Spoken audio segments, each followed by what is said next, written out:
Magandang araw po sa inyong lahat mga ka-confess. Minsan, ang puting gown na sinusuot natin sa harap ng altar ay hindi simbolo ng kalinisan, kundi isang balabal na nagtatago ng pinakamadilim nating lihim. Akala natin, sapat na ang sumpaan at mga bulaklak para ibaon ang mga pagkakamaling nagawa natin sa dilim, bago sumapit ang liwanag ng kasal. Pero ang katotohanan ay parang tubig sa basag na baso. Gaano mo man subukang pigilan, unti-unti itong aagos hanggang sa mabasa ang lahat at wala ka nang mapagtataguan pa sa huli. Paalala lang po, ang lahat ng kwentong maririnig ninyo ay pawang katang-isip lamang at ginawa para magbigay aliw at aral. Anumang pagkakatulad sa tunay na tao o pangyayari ay hindi sinasadya. Simulan na natin ang kwento. Dear Ate J, itago mo na lamang ako sa pangalang Brisa. Habang dahan-dahan akong naglalakad sa gitna ng San Sebastian Church dito sa Manila, ang bawat hakbang ko ay tila may kasamang mabigat na kadena na pumipigil sa aking paghinga. Nakatingin ang lahat sa akin, humahanga sa ganda ng aking mahabang belo. Pero sa ilalim nito ay ang mukha ng isang babaeng punong-puno ng takot at matinding pagsisisi. Nakikita ko sa dulo ang aking mapapangasawa na si Arkin, na may ngiting tila walang bahid ng anumang pagdududa o sakit. Hindi niya alam na ang babaeng pakakasalan niya ay may bitbit na lihim na pilit nililimot. Isang linggo bago ang araw na ito, nagpunta kami ng mga kaibigan ko sa isang resort sa Calatagan, Batangas, para sa aking bachelorette party na dapat sana ay masaya. Doon ko nakatagpo ang isang lalaking nagngangalang Sid, isang estranghero na bigla na lamang sumulpot sa gitna ng aming inuman at nagbigay ng pansin na hindi ko naramdaman noon.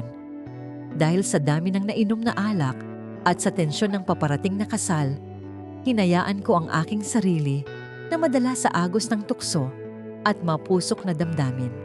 Isang gabi lang yon, pero habang buhay na markang nakaukit. Sa bawat segundong lumilipas habang hawak ni Arkin ang aking kamay sa harap ng pari, nararamdaman ko ang init ng balat ni Sid na tila nanunuot pa rin sa aking alaala. Sinubukan kong ituon ang aking pansin sa mga banal na salita, pero ang bawat opo na binibitawan ko ay tila isang malaking kasinungalingan na dumudurog sa aking puso. Narito rin ang aking matalik na kaibigang si Dalia, na siyang nakasaksi sa lahat ng nangyari sa Batangas at ngayon ay nakatingin sa akin ng may halong lungkot. Pagkatapos ng seremonya, nagkaroon ng reception sa isang malawak na hardin sa Antipolo kung saan ang simoy ng hangin ay dapat sana ay nakakapagpagaan ng loob ng sinuman.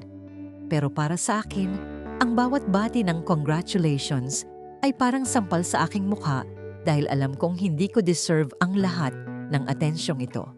Nakita ko ang pinsan ni Arkin na si Basti na masayang kumukuha ng mga litrato habang ako naman ay abala sa pag-iwas sa tingin ni Dalia na tila nanunumbat sa bawat pagkakataong magtatama ang aming mga mata rito. Lumapit sa amin ang nanay ni Arkin na si Tita Adela at niyakap ako ng mahigpit habang sinasabing masaya siyang ako ang naging asawa ng kanyang kaisa-isang anak na lalaki. Pakiramdam ko ay isa akong impostora na pumasok sa isang pamilyang puno ng pagmamahalan habang ang sarili ko ay puno ng dumi at pandaraya. Pinilit kong mangumiti at magpasalamat, pero sa loob ko ay gusto ko nang sumigaw at tumakbo palayo sa lahat ng karangyaan at pagpapanggap na ito bago pa ako tuluyang mabaliw. Gabi na nang makauwi kami sa aming bagong bahay at habang tinatanggal ni Arkin ang aking belo, naramdaman ko ang kanyang wagas na pagmamahal sa bawat halik na ibinibigay niya. Sinasabi niya kung gaano siya kaswerte na ako ang makakasama niya habang buhay, habang ako naman ay pilit na pinipigilan ang aking mga luha na pumatak sa harap niya. Iniisip ko kung hanggang kailan ko kayang panindigan ang katahimikang ito at kung paano ko haharapin ang bawat umaga na may kasamang malaking kasalanan sa aking likuran. Hindi ko akalain na ang isang gabing pagkakamali ay magiging anino na susunod sa akin Kahit saan man ako magpunta, kahit sa piling pa ng taong pinakamamahal ko sa mundo. Gusto kong sabihin ang totoo, pero natatakot ako na baka mawala ang lahat ng pinaghirapan naming buuin ni Arkin sa loob ng 5 taon naming pagsasama bilang magkasintahan. Kaya naman, pinili kong manahimik at umasa na ang panahon na lamang ang maglilibing sa alaala ni Sid at sa gabing iyon sa Batangas. Natulog kami ng magkayakap, pero sa aking panaginip, ang mukha ni Sid ang nakikita ko at ang kanyang boses ang naririnig kong tumatawag sa aking pangalan ng paulit-ulit sa dilim. Nagising akong hingal na hingal at pawis na pawis, habang mahimbing na natutulog si Arkin sa aking tabi. Walang malay sa bagyong nagaganap sa loob ng aking isipan. Ito na ang simula ng aking buhay bilang isang asawa. Isang buhay na itinatayo sa ibabaw ng isang pundasyong gawa sa buhangin at mga lihim. Lumipas ang 6 na buwan at tila naging normal na ang lahat sa aming pagsasama ni Arkin sa aming tirahan sa Tagaytay, kung saan malamig ang bawat umaga. Akala ko ay tuluyan ko nang nabaon ang nakaraan. Hanggang sa isang araw ay nakatanggap ako ng isang hindi kilalang mensahe sa aking social media account. Ang mensahe ay naglalaman lamang ng isang litrato. Ang litrato ko habang kasama si Sid sa dalampasigan. Tila ba sadyang kinuha ito ng isang taong nagmamasid sa amin noon sa kalatagan.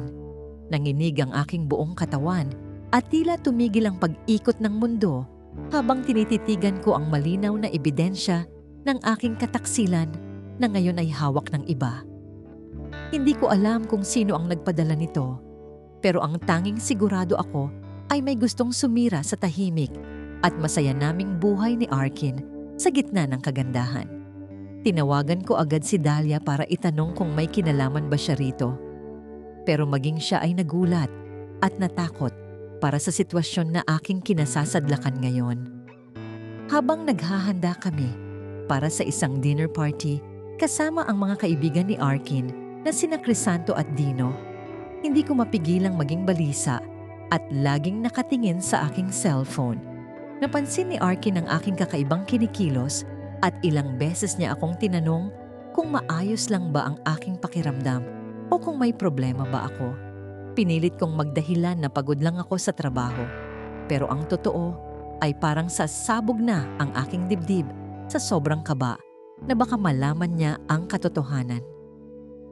Sa gitna ng aming hapunan, biglang nagring ang doorbell at laking gulat ko nang makita ko ang isang pamilyar na mukha na nakatayo sa labas ng aming pintuan. Si Sid ay nandoon, suot ang isang formal na polo at may dalang regalo na tila ba matagal na silang magkakilala ng aking asawa na si Arkin. Ipinakilala siya ni Arkin bilang bagong business partner ng kanilang kumpanya na kakarating lang galing sa ibang bansa para magtrabaho kasama nila sa mga proyekto. Tila tumigil ang tibok ng aking puso nang maglahad ng kamay si Sid para makipagkamay sa akin habang may nakakalokong nangiti sa kanyang mga labi na ako lang ang nakakaalam. "Nice to meet you, Briza," ang tanging sinabi niya. Pero sa likod ng mga salitang iyon ay nararamdaman ko ang panganib na nagbabanta sa aking buong pagkatao. Hindi ko alam kung paano siya napunta rito at kung ano ang tunay niyang pakay. Pero sigurado akong hindi ito isang simpleng pagkakataon lang sa buhay. Sa buong gabi ng party, palaging nakasunod ang tingin ni Sid sa akin. Kahit saan man ako magpunta, na tila ba binabantayan niya ang bawat galaw at bawat salita ko. Hindi ako makakain ng maayos at pakiramdam ko ay laging may nakabara sa aking lalamunan habang pinapanood ko siyang tumatawa kasama sina Arkin at Dino. Gusto kong sumigaw at paalisin siya, pero wala akong lakas ng loob na gawin iyon dahil alam kong hawak niya ang aking leeg sa mga sandaling ito. Nang magkaroon ng pagkakataong kami lang dalawa sa kusina, hinarap ko siya at tinanong kung ano ang kailangan niya sa akin at kung bakit siya nagpakita rito.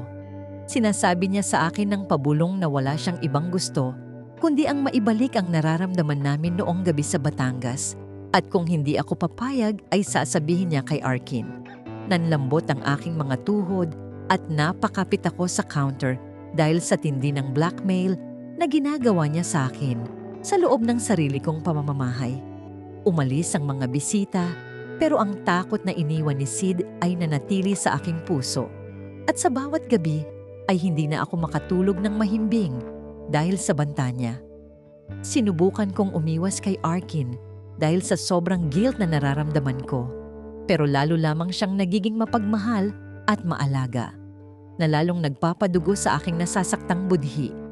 Alam ko na hindi na magtatagal at kailangan ko nang gumawa ng desisyon bago pa ang lahat ay tuluyang gumuho at maging abo sa aking harapan. Isang gabi, habang wala si Arkin dahil sa isang out-of-town meeting sa Cebu, biglang dumating si Sid sa aming bahay nang walang pasabi at pilit na pumasok sa loob. Lasing siya at tila wala na sa tamang pag-iisip, sinasabing hindi niya matanggap na mas pinili ko si Arkin kaysa sa kanya pagkatapos ng lahat ng nangyari. Sinubukan ko siyang itulak palabas, pero mas malakas siya at nagsimula siyang magwala sa loob ng aming sala. Sinisira ang mga gamit na aming pinagpundar na dalawa. Sa gitna ng kaguluhan, biglang bumukas ang pinto at laking gulat ko nang makita ko si Arkin na nakatayo doon dahil pala nakalimutan niya ang kanyang mahahalagang dokumento para sa biyahe. Nakita niya kaming dalawa ni Sid na nagbubuno at ang galit sa kanyang mga mata ay hindi ko pa nakita kailanman sa buong buhay naming dalawa. Agad niyang nilapitan si Sid at sinuntok ito ng malakas. Habang ako naman ay napaupo sa sahig at nagsimulang umiyak nang walang humpay rito. Ano ang ginagawa ng taong ito rito, Briza? Ang sigaw ni Arkin na tila dumadagundong sa buong bahay habang nakaturo sa dugo ang si Sid na tawa ng tawa sa sahig. Doon na nagsimulang ilahad ni Sid ang lahat ng katotohanan, ang gabi sa Batangas, ang mga mensahe at ang dahilan kung bakit siya narito ngayon sa harap namin. Bawat salitang lumalabas sa kanyang bibig ay parang kutsilyong sumasaksak sa aking puso habang nakikita ko ang pagkadurog ng mukha ng aking pinakamamahal na asawa. Hindi makapagsalita si Arkin. Tila nabato siya sa kanyang kinatatayuan habang tinititigan ako ng may halong puot, pandidiri at matinding pait na hindi ko kayang tagalan. Sinubukan kong lumapit sa kanya para humingi ng tawad. Pero umatras siya at sinabing huwag na huwag ko siyang hahawakan dahil nadidiri siya sa akin sa mga sandaling ito. Lumabas si Sid nang may halong tagumpay sa kanyang mukha. Iniwan kaming dalawa sa gitna ng wasak na bahay at wasak na pagsasama. Tinawagan ni Arkin ang kanyang kapatid na si Benji para magpasundo at kumuha ng ilang gamit niya dahil hindi na raw niya kayang manatili sa iisang bubong kasama ang isang manloloko. Nagmakaawa ako sa kanya, lumuhod ako sa kanyang harapan at humingi ng pangalawang pagkakataon. Pero tila naging bato na ang kanyang puso sa tindi ng sakit na nalaman. Umalis silang dalawa ni Benji nang hindi man lang ako tinititigan. Iniwan akong mag-isa sa dilim ng aming tahanan na dati ay puno ng saya. Ilang araw ang lumipas at nalaman ko na lang na naghain na si Arkin ng annulment paper sa tulong ng kanilang abogado na si Attorney Celine na kaibigan din ng pamilya nila. Lahat ng mga kaibigan namin, pati na rin si Tita Adela, ay nalaman ang nangyari at wala na akong mukhang maiharap sa kanila dahil sa aking nagawang malaking pagkakamali. Nawala ang lahat sa akin, ang asawa ko, ang pamilya ko, at ang respeto ng mga taong nakapaligid sa akin dahil sa isang gabi. Ngayon, nakatira na ako sa isang maliit na apartment sa Baguio. Sinusubukang buuin muli ang aking sarili sa gitna ng lamig at kalungkutan ng aking bagong buhay na malayo sa lahat. Madalas akong maglakad sa Mines View Park, pinagmamasdan ng malawak na tanawin at iniisip kung paano sana naging iba ang lahat kung naging matapat lang ako simula pa noong una. Ang lihim na akala ko ay magliligtas sa aming relasyon ang siya palang naging dahilan ng aming tuluyang paghihiwalay at pagkawasak ng aming mga pangarap. Natutunan ko na ang katotohanan ay hindi kailanman mababaon sa limot at ang bawat pagkakamali ay may kaukulang kabayaran na kailangan nating harapin balang araw sa ating buhay. Kahit masakit, tinatanggap ko ang aking sinapit dahil alam kong ito ang bunga ng aking mga maling desisyon at kawalan ng katapatan sa taong karapat-dapat sana sa aking buong pag-ibig. Ngayon, nagpapatuloy ako sa buhay, bitbit ang aral na ang tunay na pagmamahal ay palaging nagsisimula at nagtatapos sa pagiging totoo sa bawat isa. At yan ang kwento ni Briza. Isang lihim na minsan ay mahirap itago, pero sa huli ay nagbigay ng aral at katotohanan sa kanyang puso. Mga ka-confess, dito na nagtatapos ang ating kwento. Maraming salamat sa inyong pakikinig at pagsama sa amin mula simula hanggang dulo. Sana ay may napulot kayong aral, inspirasyon, o kahit konting saya sa ating ibinahaging kwento ngayon. Kung nagustuhan ninyo ang kwentong ito, huwag kalimutang i-like, i-share, at higit sa lahat ay mag-subscribe dito sa aming YouTube channel na Tagalog Wild Confession para sa mas marami pang kwentong kapana-panabik, nakakakilig at minsan ay nakakagulat. At huwag din kalimutang i-follow ang aming Facebook page na Tagalog Wild Confession para lagi kayong updated sa mga bagong uploads at kwentuhan. Hanggang sa susunod nating kwentong Tagalog Wild Confession, ingat kayo palagi, mga ka-confess.